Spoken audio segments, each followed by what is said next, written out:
Hi friends, நம்ம இன்னைக்கு ஒரு ஒரு இன்செக்ட். அந்த இன்செக்ட் வந்து ஈச்சி ஈச்சி இன்செக்ட்ஸ். அது மாதிரி ஒரு ஸ்பீஷீஸில் ஈச்சியில் ஒரு ஸ்பீஷீஸ். அது வந்து ஒரு மஸ்கிட்டோக்கு மேலே போய் இருந்து அதில் முட்டை போடும். இந்த மஸ்கிட்டோ இந்த மஸ்கிட்டோக்கு பேர் ஸ்ப்ரெட்டிங் மஸ்கிட்டோ. இந்த மஸ்கிட்டோ வந்து நம்மளுக்கு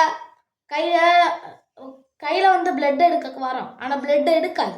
அது வந்து அந்த லார்வா இருக்குல்ல, அந்த லார்வாயை நம்மளுக்கு அது லார்வாய்க்கு உள்ளே இருக்க ஒரு குட்டி லார்வா, அந்த லார்வா இங்கே விட்டுட்டு அந்த மஸ்கிட்டோ போயிடும்.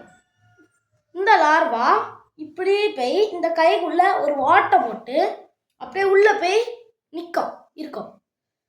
அடுத்தது 2-3 வாரம் கழிச்சு அது கொஞ்சம் பெருசாகும்.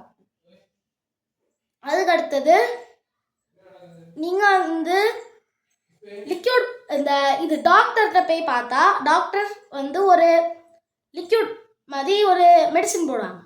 அதுக்கு அடுத்தது அந்த இன்செக்ட் வெளியே வரும். இல்லைன்னா குட்டியாக இருந்ததுன்னா அந்த வாட்டை நம்ம டாக்டர்கிட்ட போக மாட்டோம் மோஸ்ட்லி. அது வந்து அங்கே இருந்து நம்மளுக்கு பாடிக்கு உள்ளே இருக்க சதை எல்லாத்தையும் சாப்பிட தொடங்கும். சாப்பிட்டுட்டு அது வந்து கொஞ்சம் மாதம் கழித்து அது வந்து இந்த ஸ்கின்ல இருந்து வெளியே வந்து சாயிலுக்குள்ளே போயிட்டு அது வந்து ஹேட்ச் ஆகும் இன்னொரு மஸ்கிட்டோ. ஓகே ஃப்ரெண்ட்ஸ், இன்னைக்கு இது போதும். பாய்.